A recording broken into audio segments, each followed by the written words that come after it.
اس کی آیت بالکل آخر پہ چلے جائیں اس سورت کے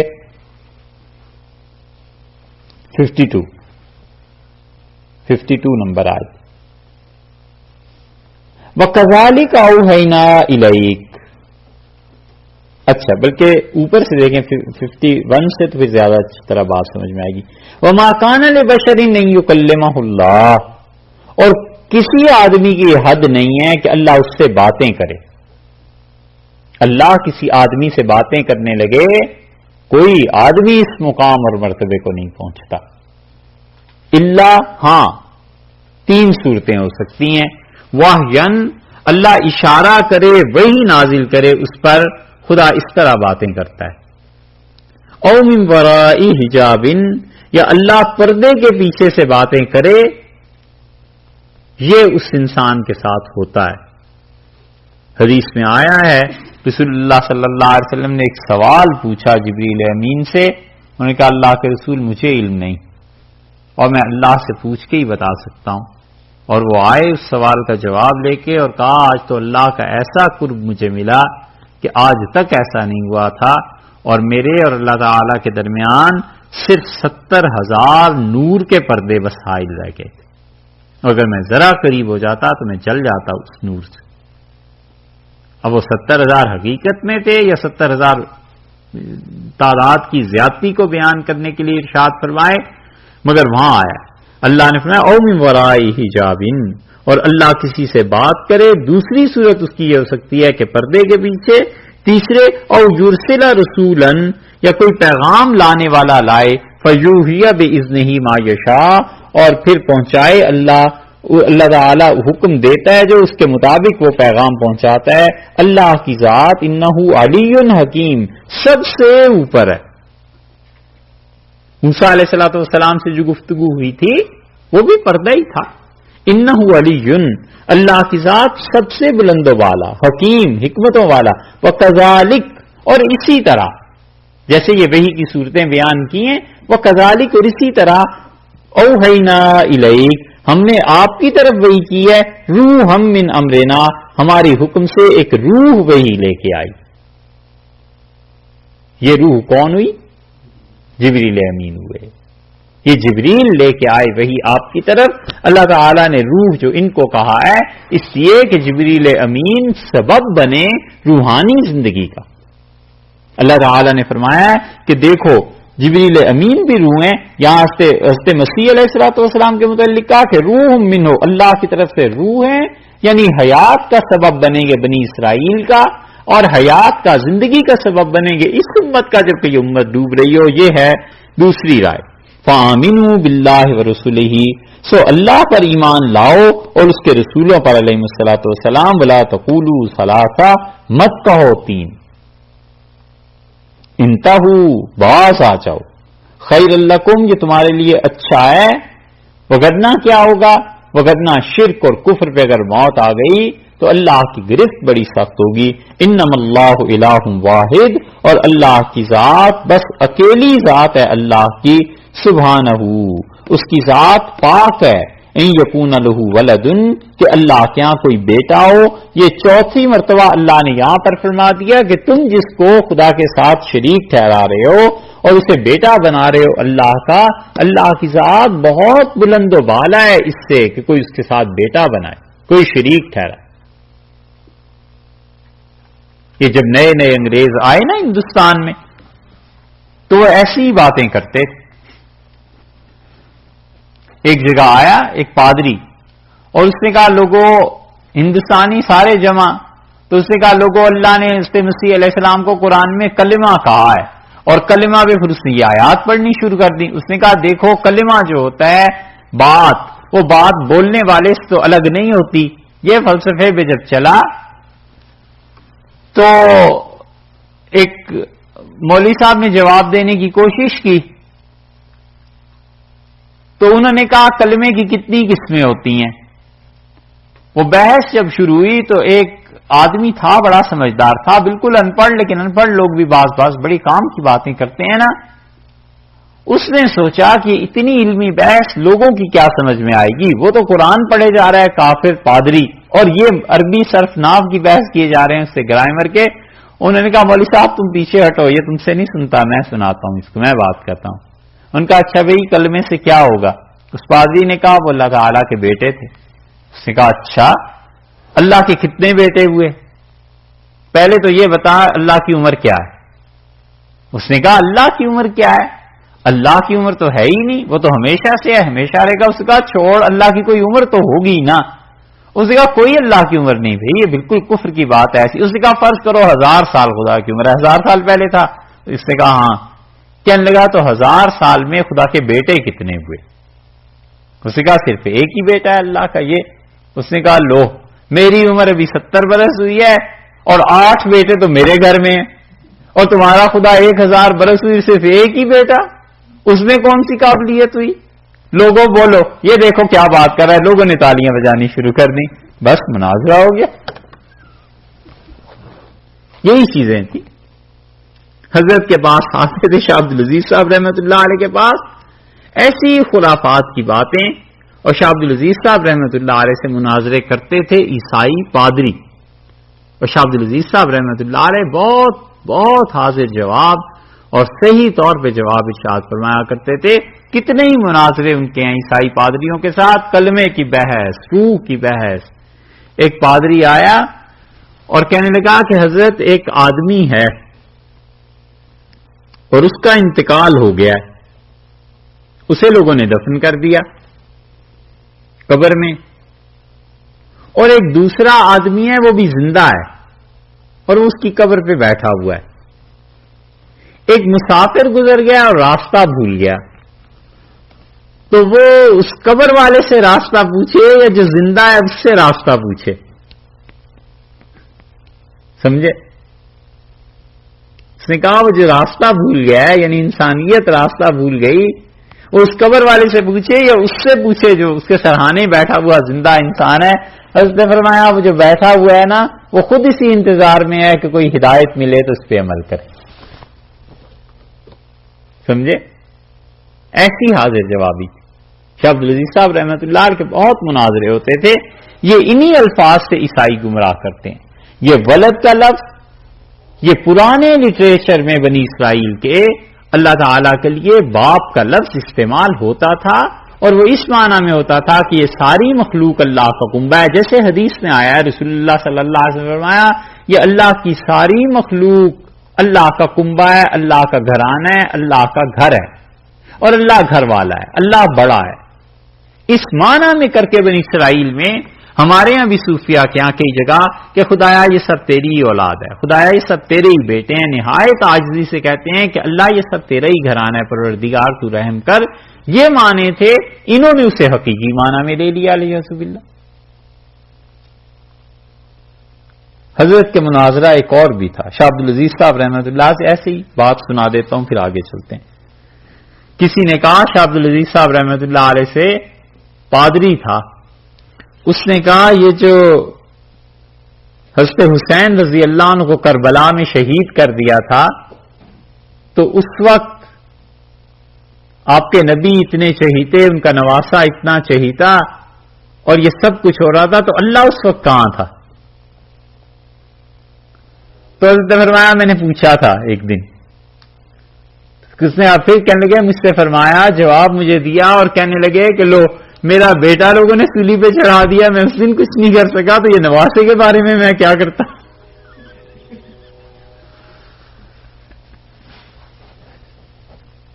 پھر نہیں بولا۔ ایسی چیزیں تھی۔ اللہ نے فرمایا لہو ما فی السماوات و ما فی الارض، اللہ ہی کے لیے ہے جو کچھ کے آسمانوں میں ہے، وما فی الارض، اور جو کچھ کے زمین میں ہے، سب کا سب اللہ ہی کی ملکیت میں ہے۔ اسے کیا ضرورت پڑی ہے؟ اس کا کون سا کام بند ہے کہ حق تعالی شانو اپنے لیے بیٹوں کو کرے اور یہ کرے؟ وکفا باللہ وکیلا، اور کیا ہی اچھا کارساز ہے، اور اللہ بہت ہی اچھا ہے وکیلا، بات بنانے میں، کام بنانے میں۔ حق تعالی شانو کی باتیں بنتی ہیں، اس کے کام بنتے ہیں، اسے ضرورت ہی نہیں ہے سرے سے کسی کی۔ لن یستنکف المسیح، ہرگز مسیح علیہ الصلوۃ والسلام نے برا نہیں مانا، آر محسوس نہیں کی۔ صحیح ترجمہ اس کا کریں، اپنے لیے ذلت محسوس نہیں کی، آر محسوس نہیں کی. آر سمجھتے ہیں اپنے آپ کو کم درجے کا فیل کرنا. ہرگز ایسے نہیں ہوا کہ مسیح علیہ السلام نے برا مانا ہو ان یکون عبدا للہ، کہ وہ اللہ کا بندہ ہو. وللملائکۃ المقربون، اور فرشتے جو اللہ کے قرب والے ہیں نہ ہی کبھی انہوں نے برا مانا ہے کہ وہ اللہ کے بندے کہلائیں.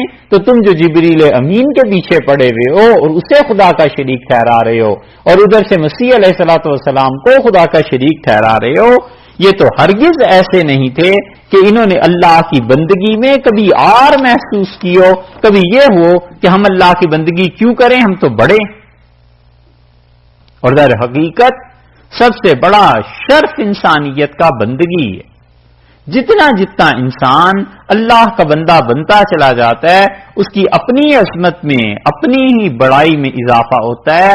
بندگی اللہ کی جتنی بڑھ جاتی ہے اتنا ہی انسان ہدایت کی راہ کو پا لیتا ہے. اس لیے فرمایا ہرگز انہوں نے کبھی بھی ایسے نہیں ہوا کہ یہ محسوس کیا ہو کہ وہ اللہ کے بندے، اور نہ ہی فرشتوں نے کبھی اس میں آر محسوس کی ہے.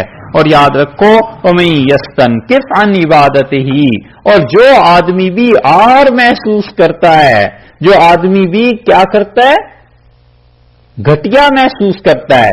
مَن يَسْتَنْكِفْ، صحیح ترجمہ اس کا بتائیں. جو کوئی کتراتا ہے عن عبادتہی، اللہ کی بندگی سے. اور پرانی ٹھیٹ زبان اگر استعمال کریں نا اردو، تو جو کوئی کنیاتا ہے، کنیانا سمجھتے ہیں، کنیائے ہے نا، ہمیں دیکھ کے کنیا گئے، یہی جملہ بولتے ہیں نا. جو کوئی کتراتا ہے، کنیاتا ہے، میں یستنکف عن عبادتہی، اس ذات پاک کی عبادت سے، اللہ کی عبادت سے آر محسوس کرتا ہے. وَيَسْتَكْبِرُ، اور وہ آدمی کیا کرتا ہے، اللہ کی بندگی کو چھوڑ کے پھر کبر اختیار کرتا ہے، تکبر کرتا ہے. دونوں چیزیں جمع ہو گئی.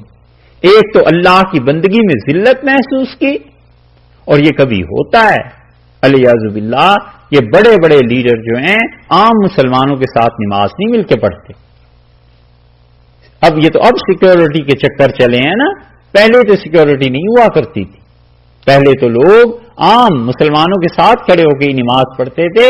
یہ ذہنیت کے بن جاتی ہے کہ ہم ذرا لوگوں سے الگ رہیں اور ہم لوگ زیادہ اچھے ہیں. اور بہت سے ظالم ایسے بھی ہوتے ہیں جو نماز ہی سرے سے نہیں پڑھتے، کہ وہ نماز کو اپنی حتک محسوس کرتے ہیں کہ اتنا بڑا لیڈر قوم کا اور نماز پڑھے، یہ تو کوئی بات نہ ہوئی. اسلام کا ٹھیکہ تو پھر یہی ہے نا کہ نماز، روزہ، ان سب چیزوں سے وہ عاری ہو جائے. اللہ نے فرمایا جو کوئی خدا کی عبادت اور بندگی سے آر محسوس کرتا ہے اور اس کے ساتھ ساتھ متکبر بھی ہے، کبر کرتا ہے، خدا کی بندگی کے لیے سر نہیں جھکاتا، فَسَيَحْشُرُهُمْ إِلَيْهِ جَمِيعًا، سو وہ جمع کرے گا ان سب کو، اللہ اپنے پاس اکٹھا کر لے گا، اور اس دن اس کبر کی سزا ملے گی.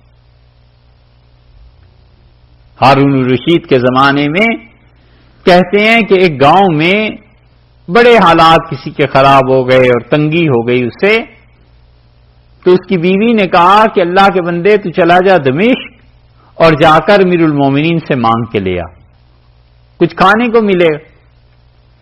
وہ مجبور ہو کے بوڑھا گھر سے نکلا اور بغداد یا دمشق جہاں بھی وہ پہنچا، اور اس نے دیکھا ہر ایک سے پوچھتا تھا امیر المومنین سے کہاں ملوں، ہارون الرشید سے. تو کسی نے کہا کہ ان کی سواری یہاں سے کل گزرے گی، مل لینا. وہ کھڑا رہا، دیکھتا رہا، انتظار. اگلے دن جب رات گزار کے پھر آیا اس مقام پہ، تو اس نے دیکھا کہ بہت لوگ ہیں. تو اس نے کہا کہ ہارون الرشید، تو کسی نے کہا نماز پڑھنے کے لیے، وہ پڑھ رہے ہیں. اس کا وہ، اس کا ہاں وہ. تو انہوں نے پوچھا بابا تمہیں کیا کام ہے؟ ان کا چھوڑو کام کو، ہیں یہی نا. تو وہ دعا مانگ رہے تھے. وہ گھر چلا گیا. بیوی نے کہا کچھ ملا؟ اس نے کہا وہ تو خود مانگ رہا تھا، میں نے اسے دیکھا تو مجھے بڑی حیا آئی کہ اسی سے کیوں نہ مانگوں جس سے وہ بھی مانگ رہا ہے، میں اس سے کیوں مانگوں. بس بات یہی ہے کہ مانگنا ہے اس سے ہی مانگے. اور بڑے لوگوں کی بات ہے، ہم لوگ تو اس کا تحمل سوچ بھی نہیں سکتے سالم بن عبداللہ بن عمر، حضرت عمر رضی اللہ عنہ کے پوتے تھے، اور سالم بن عبداللہ بن عمر رضی اللہ عنہ آئے اور بیت اللہ میں داخل ہوئے، اور عبد الملک جو امیر المومنین تھا وہ چاہتا تھا کہ کسی طرح حضرت عمر رضی اللہ عنہ کی اولاد میرے قابو میں رہے۔ اس نے کہا کہ سالم کوئی چیز چاہیے ہو آپ فرمائیں، اور ساری مملکت کا بادشاہ ہوں اس وقت۔ سالم رحمت اللہ علیہ کہنے لگے کہ اللہ کے گھر میں کھڑے ہو کے اللہ کے علاوہ کسی سے مانگوں شرم آتی۔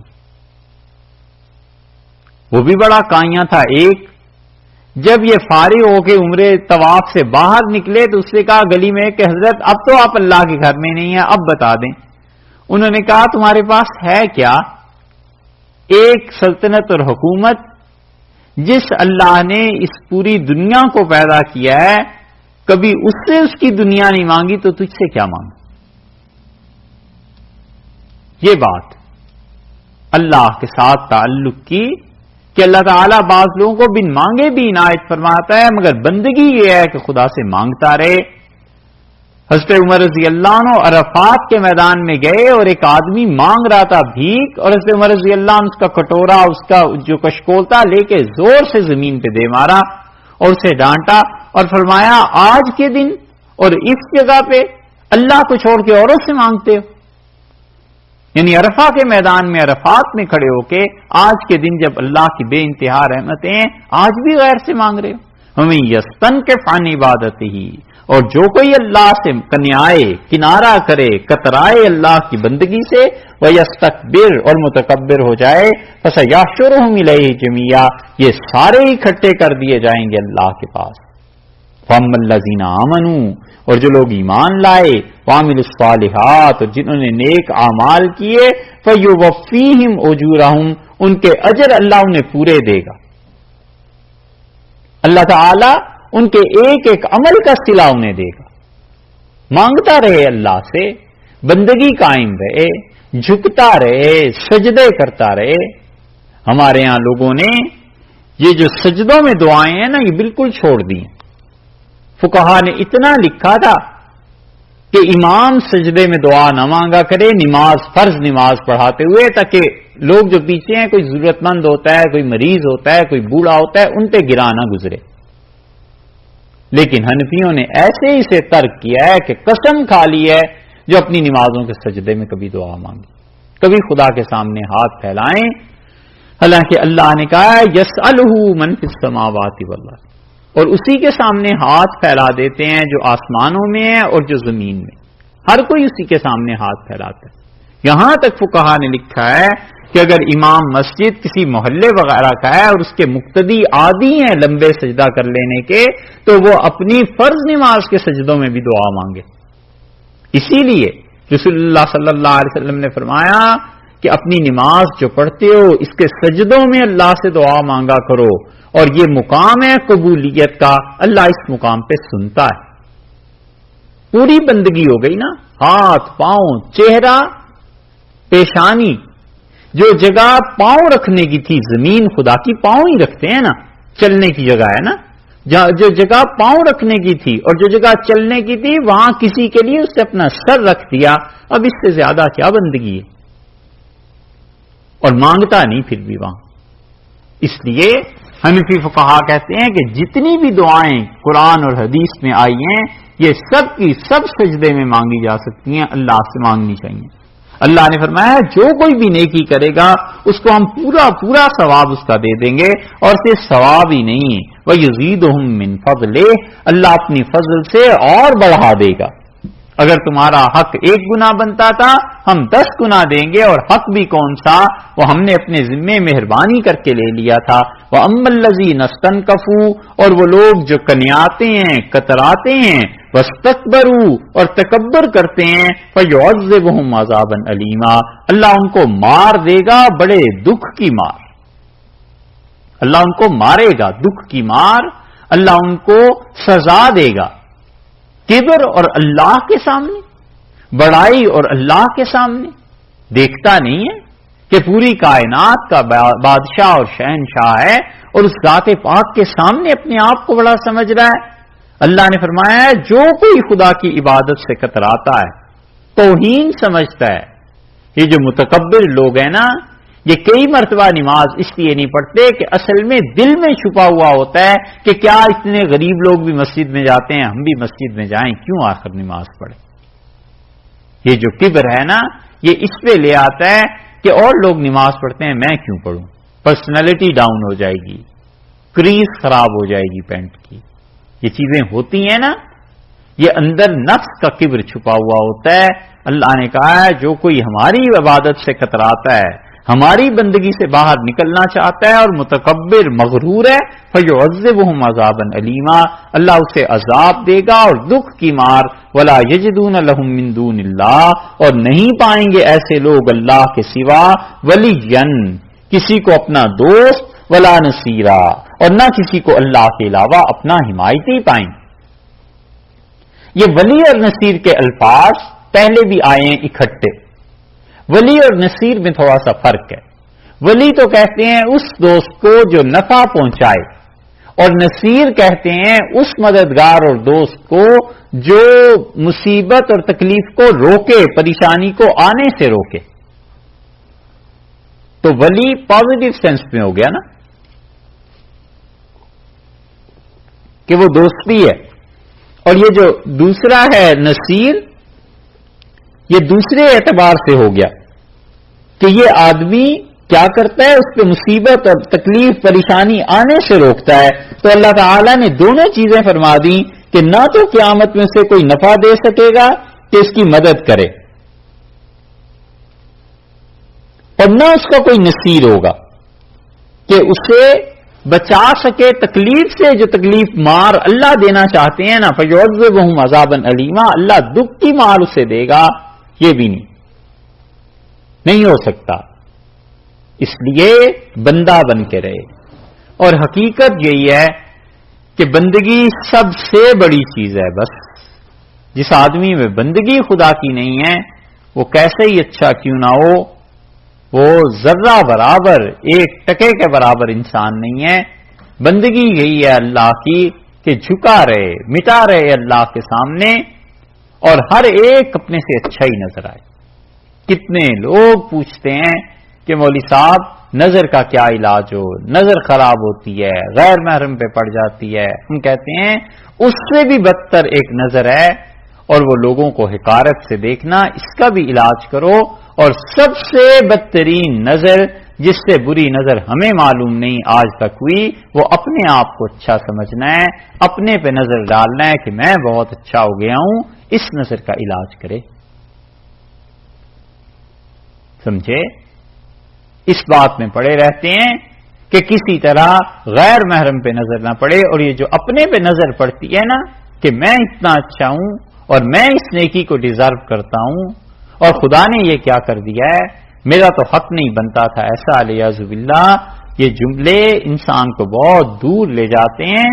جو کچھ ہے سو خیر ہے، عافیت مانگتا رہے، اللہ سے خیر مانگتا رہے، اور تحمل اس کا اظہار نہ کرے کہ میں تیری آزمائش کا متحمل ہوں، پناہ مانگے اس بات سے کہ اللہ اپنی آزمائش میں کسی آدمی کو ڈال دے۔ اس لیے فرمایا کہ دیکھو قیامت میں جو عذاب ہے، کوئی حمایتی نہیں، کوئی مددگار نہیں۔ یا ایھا الناس، اے انسانوں، قد جاءکم، تمہارے پاس آ گئی ہے، برہان من ربکم، تمہارے پروردگار کی طرف سے سند آ گئی۔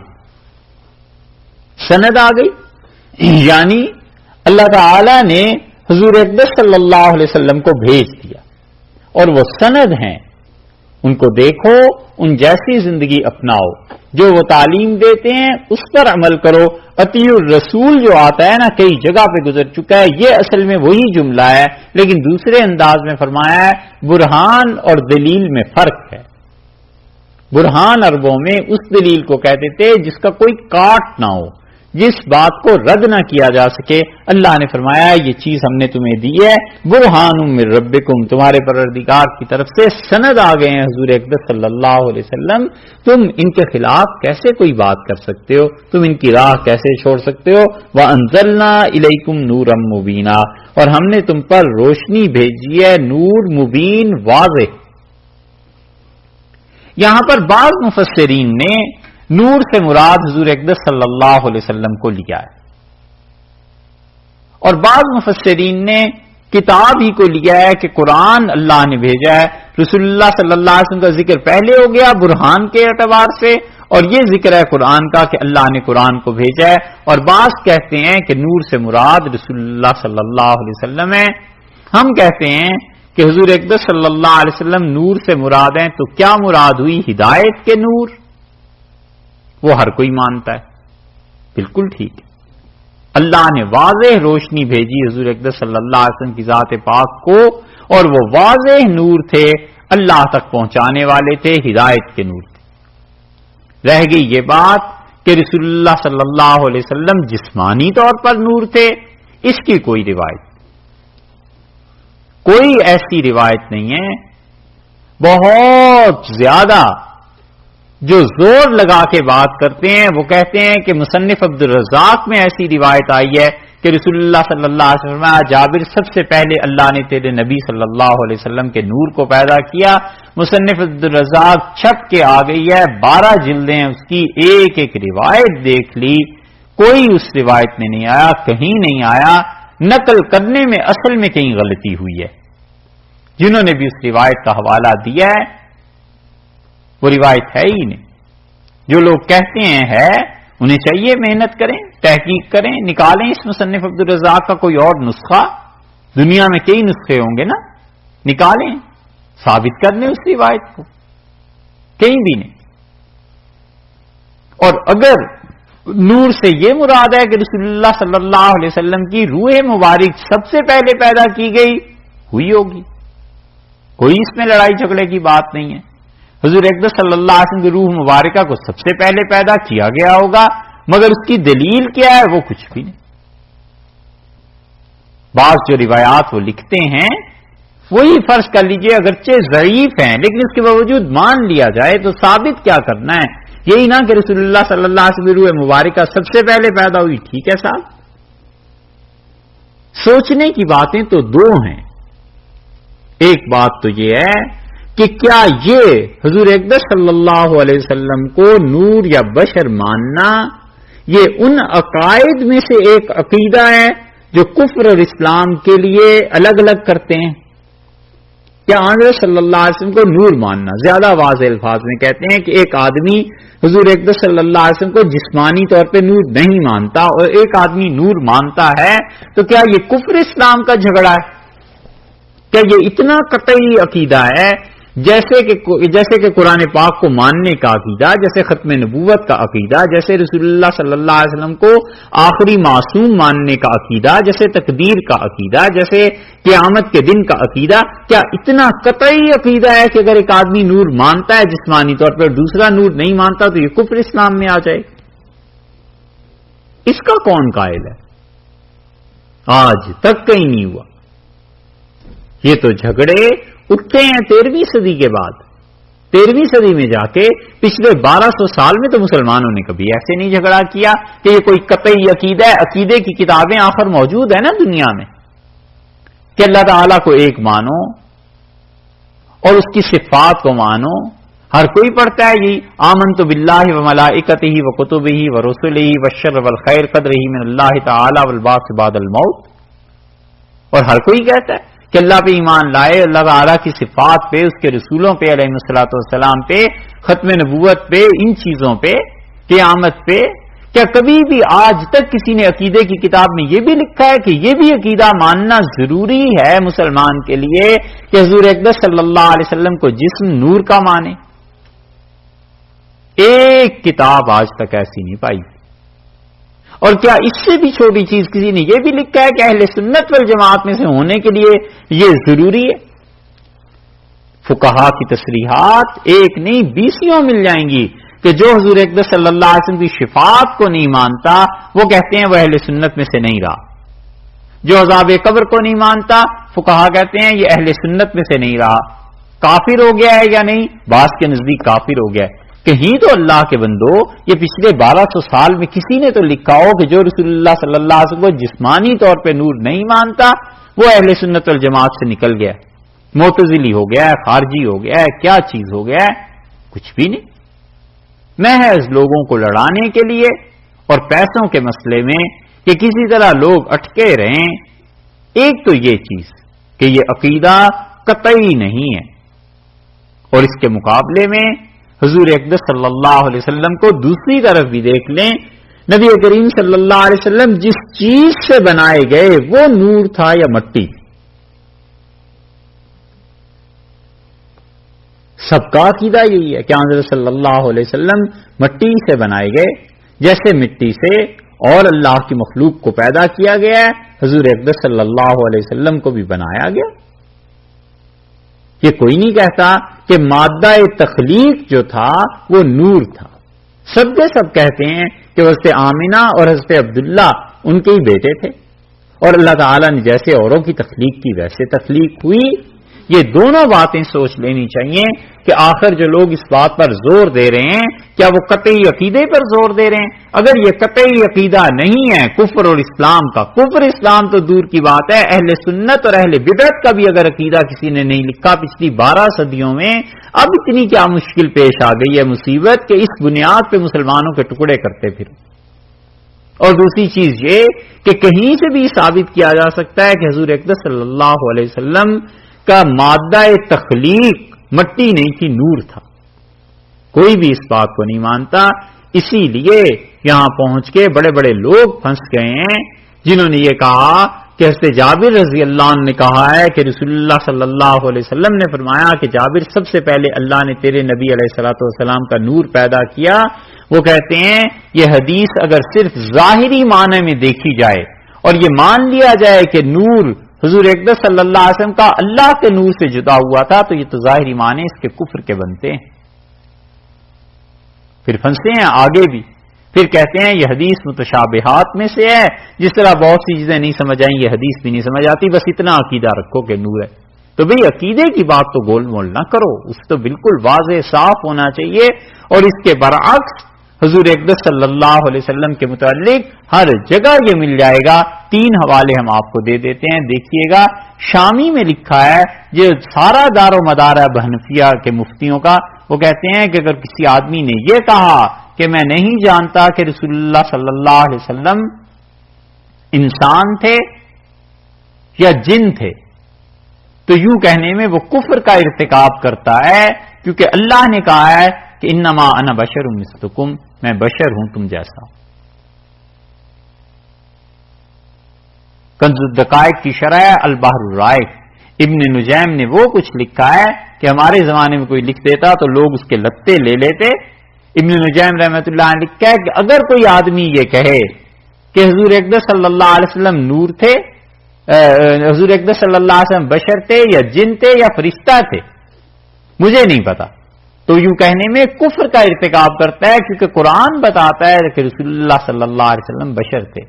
اور فتاوی عالمگیری جس کا ایک ایک مسئلہ اورنگزیب رحمۃ اللہ علیہ سنتے تھے، اور اس وقت کے بر صغیر کے 500 مفتی اور علماء بیٹھ کے انہوں نے اس فتاوی کو مرتب کیا ہے، اس میں دیکھ لیجئے گا کتاب الجہاد جو ہے، جہاد کا باب، جہاں وہ نقل کرتے ہیں کہ کون کون سے جملے کفر کے ہیں، اس میں وہ اسی جملے کو نقل کرتے ہیں کہ اگر کوئی آدمی کہتا ہے کہ مجھے نہیں پتا کہ رسول اللہ صلی اللہ علیہ وسلم انسان تھے یا فرشتہ تھے، تو وہ یوں کہنے میں کفر کا ارتکاب کرتا ہے، کیونکہ اللہ نے یہ قرآن پاک میں کہا کہ وہ بشر تھے۔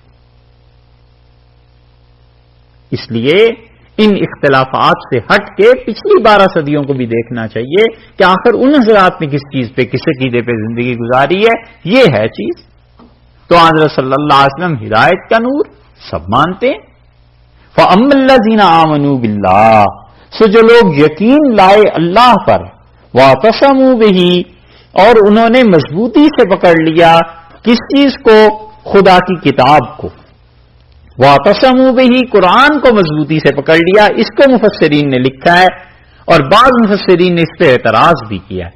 وہ کہتے ہیں قرآن پاک کو مضبوطی سے پکڑ لینے کی بجائے یہ کہو کہ شریعت کو مضبوطی سے پکڑ لیا، بات پھر ایک ہی آخر پہ چلی جاتی ہے۔ فَسَيُدْخِلُهُمْ، تو ان کو داخل کرے گا اللہ تعالیٰ فی رحمت منہ، اپنی رحمت میں، منہ جو اس کی طرف سے ہے۔ جو کوئی بھی ایمان لایا اللہ پر اور اس کے بعد شریعت کو مضبوطی سے تھام لیا، اللہ تعالیٰ اسے اپنی رحمت میں داخل کریں گے، اور رحمت بھی فرمایا من ہو، اس سے آئے گی، وفضل، اور فضل میں داخل کرے گا۔ اللہ کا فضل بہت بڑی چیز ہے، اسی لیے قرآن پاک میں آیا ہے صحابہ رضی اللہ عنہ کے متعلق کہ یبتغون فضلا من اللہ ورضوانا، وہ اللہ سے درخواست کرتے تھے اس کے فضل کی اور اس کی رضا کی، اللہ کی خوشی۔ اور اسی وجہ سے رسول اللہ صلی اللہ علیہ وسلم نے فرمایا کہ اللہ سے ہمیشہ اس کا فضل مانگو۔ قرآن میں بھی آیا وصل اللہ من فضلہ، اور اللہ کا فضل تلاش کر۔ فضل سے مراد خیر، نیکی، اچھائی۔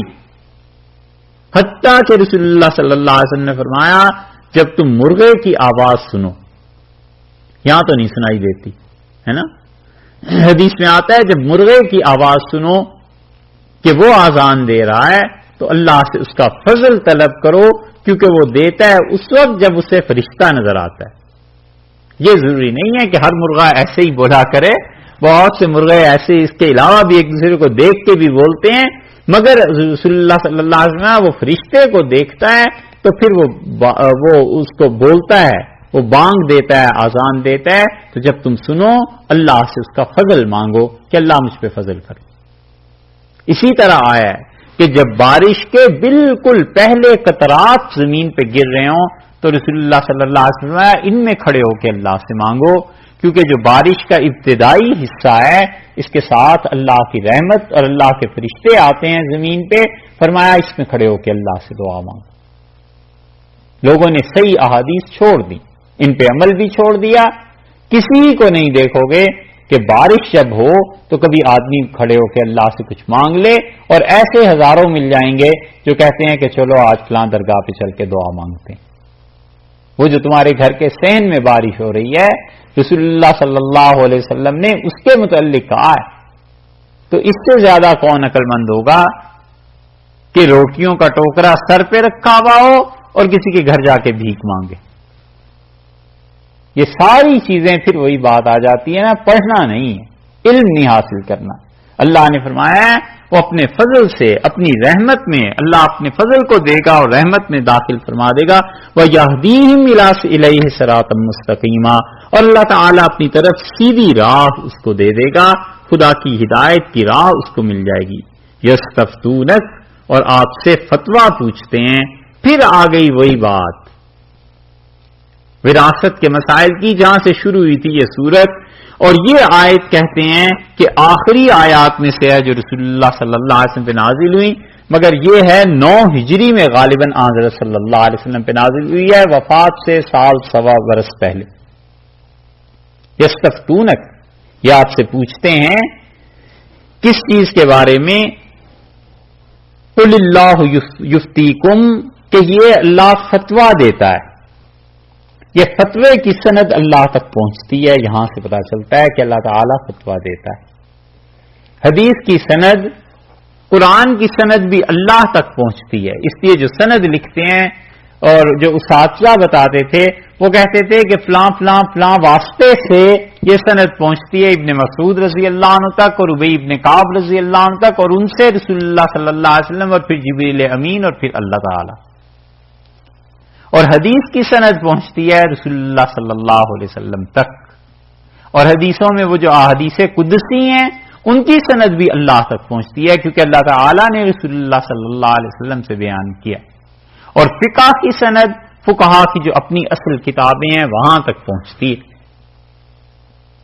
فتوے کو فرمایا ہے کہ قل اللہ یفتیکم، کہ یہ اللہ اس بات پر فتویٰ دیتے ہیں فی الکلالہ، اس آدمی کے بارے میں جو کلالہ ہے۔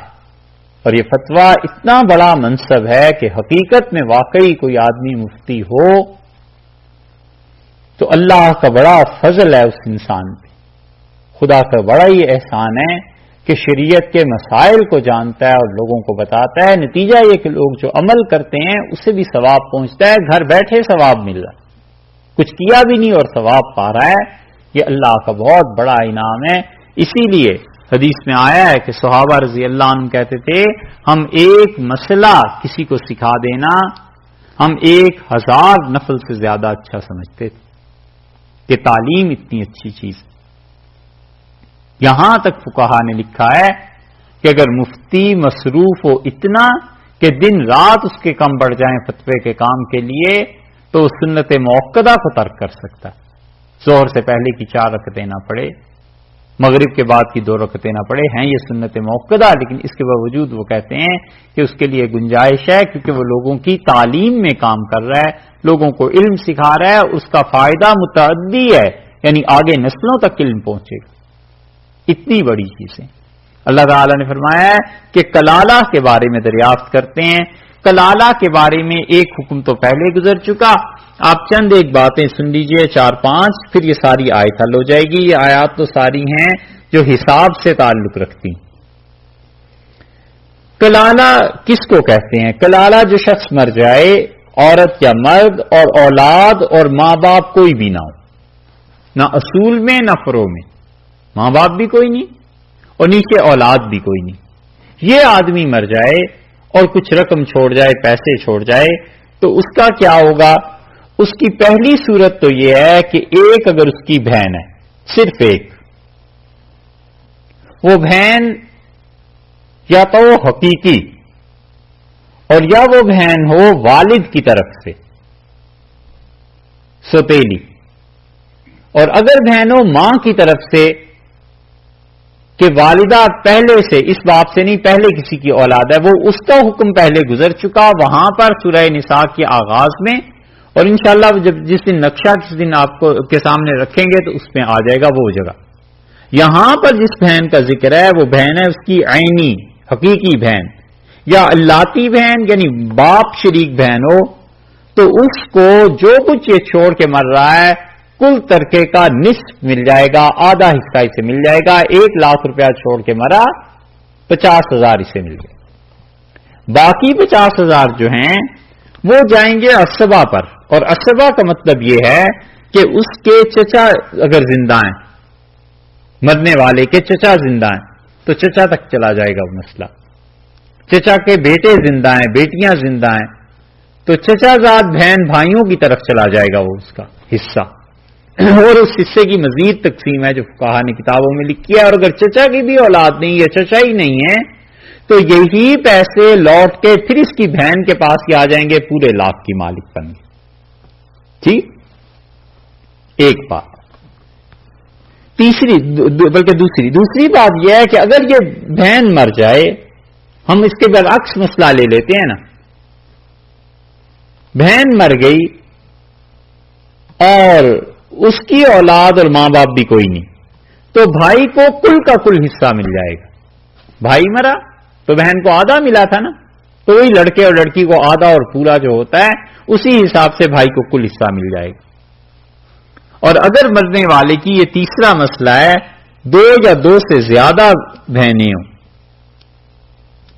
تو ان کو اس ترکے کے 2/3 دے دیں گے. 2 بہنیں ہیں یا 2 سے زیادہ بہنیں ہیں تو پھر اس کے 3 حصے کر لیں گے ترکے کے.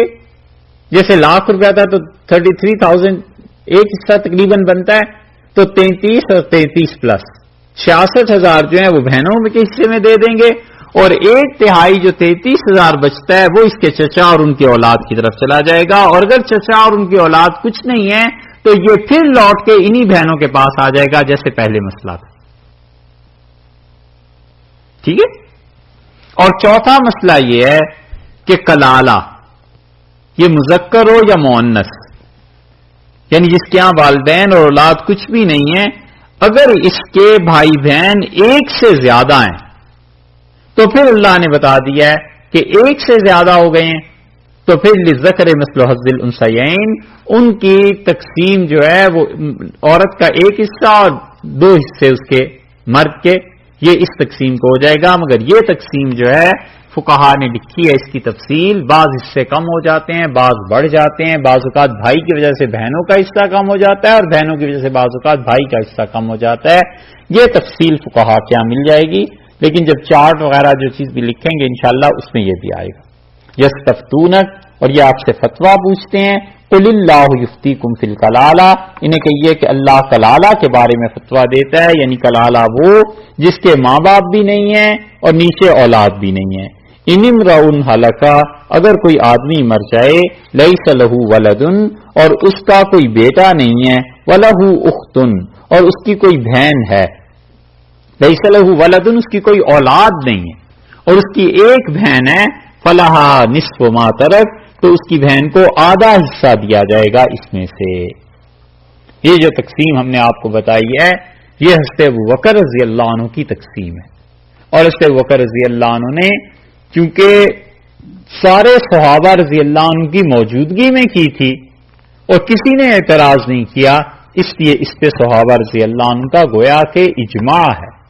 اور اس مسئلے میں حضرت عمر رضی اللہ عنہ کو اشکالات پیش آتے تھے، وفات سے پہلے بھی فرمایا کہ کاش میں رسول اللہ صلی اللہ علیہ وسلم سے کلالہ کا مسئلہ دریافت کر لیتا، مجھے اس کے بارے میں بعض چیزیں آتی ہیں ذہن میں اور میرے پاس اس کا حل نہیں۔